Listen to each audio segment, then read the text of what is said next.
Be part of Sakatoga Stable's next great story. Sakatoga Stable, home of Funny Side and Tis the Law, has shares available in our current yearlings. Get on the bus at sakatoga.com.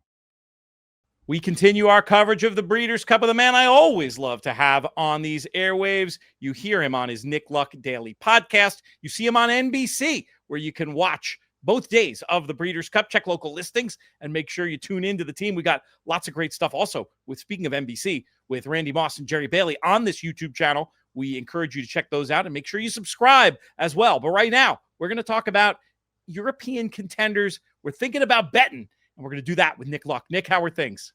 I'm good, Pete. How are you? Always good to check in. At this time of year, it's so exciting. Get those pre-entries and you think, I like the look of that squad. Yeah, it's time. And well, that's a great place to start, actually. How would you describe this team overall? Had some great European contingents in recent years. How does this one stack up? Solid. Nice team captain in Rebels Romance. Good news he's there. Please Mini Hawks in the turf. Decent supporting cast. But I think if you're an American trainer with a good turf horse, you'll be thinking, all right, I can't win the 1.5 mile turf race, but I might have a squeak in some of the others. Well, let's start off in chronological order. We'll take a look first and foremost at the Juvenile Turf Sprint. It does look like we're going to have a big favorite here from the foreign team in True Love, cross-entered in this race and the Juvenile Fillies Turf, but looks like this is going to be the spot. Are you with or against at the prices, presumable prices, in this race that kicks off Breeders' Cup weekend? Oh, I could see her winning easily, but I'm against her at the likely odds because I think the disparity in price between her and the filly that she beat in the Cheveley Park, Havana Anna, who's trained by Aidan's son, Donica, is likely to be too big. I want to be using Havana Anna wherever I can. She's sharp, she's handy, she's pacey. I know that a European horse is unlikely to lead in this field, but I do think she's good enough to be there on the heels of the leaders and then keep driving on. She gave True Love a pretty good lead in the Cheveley Park, and it worked. But I actually think drop down to 5 will probably suit her arguably better of the two. So I think Havana Anna is the one to be with in the opener. Let's move on to the Juvenile Fillies Turf. Going to have one of the shortest prices of the weekend in here in the form of Precise, not least because everybody remembers last year, Lake Victoria coming over was actually a surprisingly pretty good price. All things considered, people are going to remember that. They're going to see this one's form. They're going to say it looks similar enough, and I think they're going to be sending it in. How do you evaluate, first and foremost, Precise vis-a-vis Lake Victoria last year? And there's no Chad in here either, so people will think, well, it's probably Aidan's, and after Lake Victoria, we've got another Group 1 winner. Aidan's been raving about her, comparing her to his 7-time Group 1 winner, Minding, so she's better than her, blah, blah. Well, if that's the case, the others may as well start now. But she's probably a third the price that Lake Victoria was when you and I had this conversation last year. And Lake Victoria, don't forget, had won Group 1s at 6, 7, and a mile. You could argue that she was a bit more tactical than Precise. You could also argue that what really has Precise beaten? We don't really know the answer to that question yet. So I'd be more inclined to have a dart at something here. I mean, take your pick. I suppose if I was pushed, I'd go with Queen of Hawaii, who demolished a reasonably solid yardstick the last time she was seen. She was supposed to run in the Fillies Mile. She got vet scratched the morning of the race. Let's hope there's no repeat of that. But if she makes it to the start line, then I think she's a solid each way option, or solid option to play in exotics. That sounds very sensible, and at the prices I'm seeing, very much appealing. Let's move on to the next one we've got on the card. We go over to the boys' version of this race. More O'Brien, top of the market dominance with Gstaad. How do you evaluate this one's chances? I'm going to take a wild guess. You're going to give us something at a little bit more of a price. Yeah, your wild guess is right, Pete. And listen. Again, you could go True Love, Precise, Gstaad. No one will be surprised. Keep it simple. Stick with Aidan in these juvenile races. They're all horses with Group 1 wins or Group 1 form to their name. Gstaad's issue for me is he's been too keen the last couple of starts. And I know they go quick and let him settle, but I do worry. Don't forget, we've got no Ryan Moore this year either.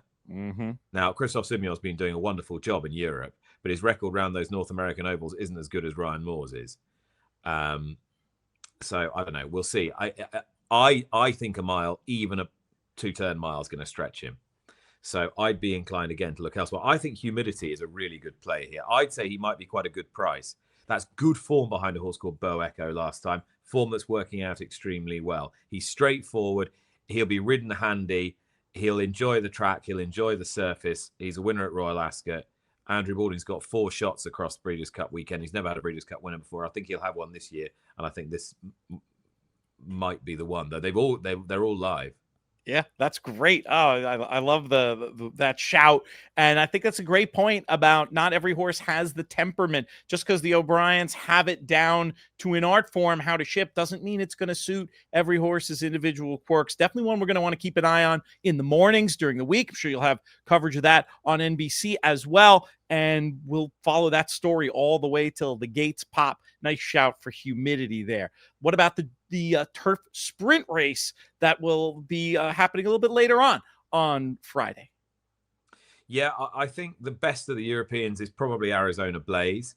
It'll be a tough decision again for David Egan whether he rides that one or Bucanero Fuerte. But I think Arizona Blaze is the faster horse. He's in better form judged on his most recent win in a Group 1. He's still open to a bit of improvement. He's hard as nails. He runs every week and tends to run pretty well. He was second here last year. Nothing not to like. Just super solid. I don't think he lays over the field or anything like that, but he's just a super solid horse. So I think it's going to be difficult to keep out of the mix. Like if you really like one in here, fine, but he's going to be in the mix. I mean, the joker in the pack here is the 9-year-old Cardem.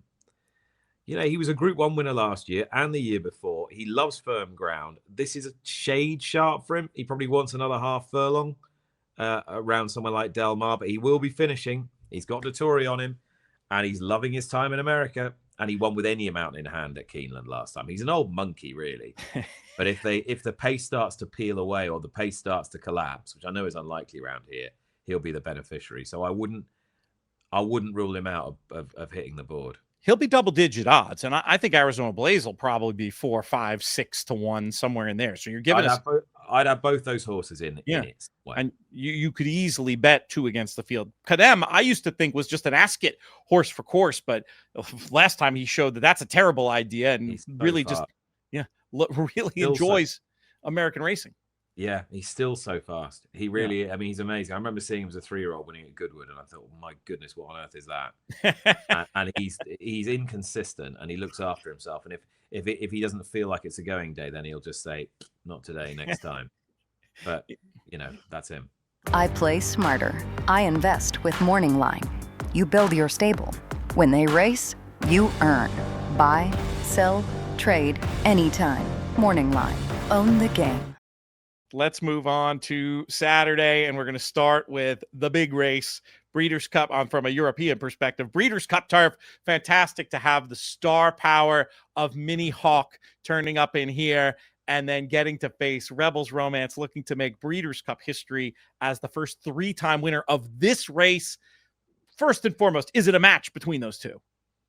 I think so, probably. I mean, there's lots of really interesting horses in here. There's lot of really worthy, interesting horses. You know, Amilok, fascinating runner, keeps improving. Might not got to the bottom of him yet.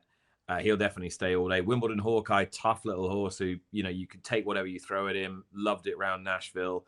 Gets Dettori, will like the track. You know, all these types of horse are legit. You know, Rashabar stepping up massively in distance for a trainer who's won the race twice before. But in reality, when you boil it down, it should be between Rebels Romance and Mini Hawk. And given the fact that Mini Hawk with the British books at the moment is 11 to 10 and Rebels Romance is 3 to 1, I actually make him a bet. Yeah. I make him a bet because I know 3-year-old filly getting the weight and everything, and she comes here off an excellent second in the Arc. But was that level of form that she showed in the Arc significantly superior to what Rebels Romance did in the King George, or beating Al Riffa in the Hardwick, or conceding a penalty in the Yorkshire Cup, or smashing up El Cordobez last time in New York? I'm not sure, you know. Yeah, it was good, but was it that good? Plus, she's got very different ground conditions to cope with. She's never experienced anything like this before, whereas he's done it a million times any way you want him to do, including at this track. So I think he's got a massive chance again. Tactics are going to be interesting because obviously she doesn't want to be too far away. He doesn't want to be too far away. I don't think that he'll be beaten if he gets in front of her So the draw is going to come into play then too. Yeah, the draw is going to come into play, and then they could get racing early, and then that could let something silly in the side door. I'll bring you back for that question. But I just wanted to chime in that I think Rebels Romance is a more likely winner than Mini Hawk for a very simple reason of targets, right? We know this was the target for Rebels Romance all year long. In fairness, Aiden's been talking about this for Mini Hawk for a long time as well. But the arc has got to be, you've got to be 100. You're not going to be 98% for the arc, are you? You're going to be 100%. And then maybe they hold their form, but Rebels Romance is supposed to come forward, no? Listen, at these odds, I just think he's a bet. Yeah, for sure. Whether or not my little narrative is accurate or not, at the prices, we agree. Okay, you mentioned this possibility of something wild happening in the race. Who's the beneficiary if it does? Well, possibly his own stablemate, El Cordobez, who I thought was really impressive when he won the sword dancer, didn't he? And then he was third to Rebels Romance in the Hirsch. I was impressed with him in the sword dancer. He got a lovely trip round under Flavie and around the inside, ground saving. They went a good, nice, even tempo, whereas Rebels Romance rather dictated things last time, and it was a bit of a one-horse race from a long way out. Can he ride from Dettori? Small field. I think El Cordobez, if they go really, really hard, I think it'll really, really suit him. I can see it buried away. I think he'll run a big race. While we're busy heaping praise on Godolphin runners, we might as well talk about the Breeders' Cup Mile and Notable Speech. This horse who's been so impressive on his best days. This is a favorite that I know I am with. Are you, or is this a place you're going to get Q2? I think so. I actually think this might be won by a non-European.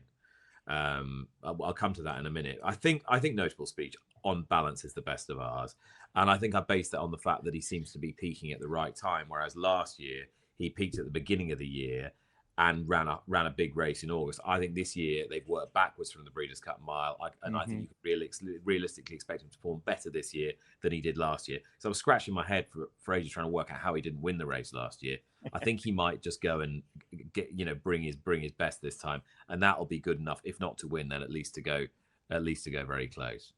Is there an interesting European we're going to want to have at least in our mix as far as this race goes? I think on what I saw at Keeneland, I think John Quill can get a bit of it. You don't have to be a genius to work out that he was trapped out in 12, and he came from a long way off the pace. Now that sort of leads me on to who I think can really throw it down to Notable Speech, and that's Rhetorical. Interesting. I want to get your thoughts on him for sure. That because this horse, New York bred, very much progressive, ran a fast figure, looks terrific. But that's interesting to hear you say you think he can beat a top European like Notable Speech. Well, he was the only one in that race who was anywhere near the speed. Everything else that was anywhere near the speed finish is still running. Yeah. And everything that finished off the bat, never really had a chance to win the race. So I think he's done it both ways there. He's and also he's obviously quite a highly strung horse, high metal sort of horse, and needs a pace off which to settle and rate and race best. And so they went whatever they went, 22 and bits, and what did they go, 22 and 45 or something crazy? It was quick. Yeah, it was quick. And he was fine. He was just comfy as anything, but then finished off the race really powerfully. And I thought, well, there aren't actually many horses who can do that. There were graded horses from Europe who were completely out of their comfort zone early and just couldn't land any sort of a blow. That might be the same again, if somebody gets on with it. And you'd like to think it being run where it is and with some local horses around, they should go. They should go a good clip. I think that's gonna suit him, because he's tactical enough to sit where he needs to sit, but then he can kick in the turbo and finish off. It's one of the reasons I love the Breeders' Cup Mile, because it's a mile that's run like a sprint, year in, year out. It's a very exciting race. We have one more to talk about. It's the Filly and Mare Turf. It actually closes out day 2. So really important race for the Breeders' Cup Betting Challenge. For those of you out there are playing the Breeders' Cup Betting Challenge over on twinspires.com. That's a new thing the last couple of years that you can do. Go to twinspires.com, click on their tournaments tab, and you'll get a chance to get all the information about it. Who might be a course that folks should be considering from the European contingent when it comes to the BCBC or just their wagering on Saturday? Well, Sea the Fire's got the best form. There's no doubt about that. At her best, she wins the race. My slight niggle is that I think she's been a little below that since Ascot. I was expecting her to run a little better at York in the Juddmonte, admittedly against very good colts. I was expecting her to run a little bit better than she did behind Whirl at Goodwood, even though the ground was very soft. And I feel like she ought to have beaten Barnavara in the Opera as well. So she's been running really well, and it's good enough to get her right in the mix. But her best form will probably mean that she's favourite or nearly favourite. And she's just kind of half lost a step lately for me. So I think Jazora might be interesting here. It's the forgive one bad run. She ran badly in the Arc. Wrong race for her. Right. Soft ground, overmatched, too far back in effectively a tempo dictated race. Easy to put a line through. Balance of the rest of the form's good. She ran well in the trial. I think she wants nice ground. She's not very big. And the trainer who is seeking his 13th Group 1 victory of the year is quite confident she'll run well. Very good stuff, Nick. Always appreciate having you. We will touch base again before we get there. Folks can get much more from you by subscribing to the Nick Luck Daily podcast. You can also catch him on NBC. Thank you so much for your time today. Great pleasure, Pete. Thanks so much.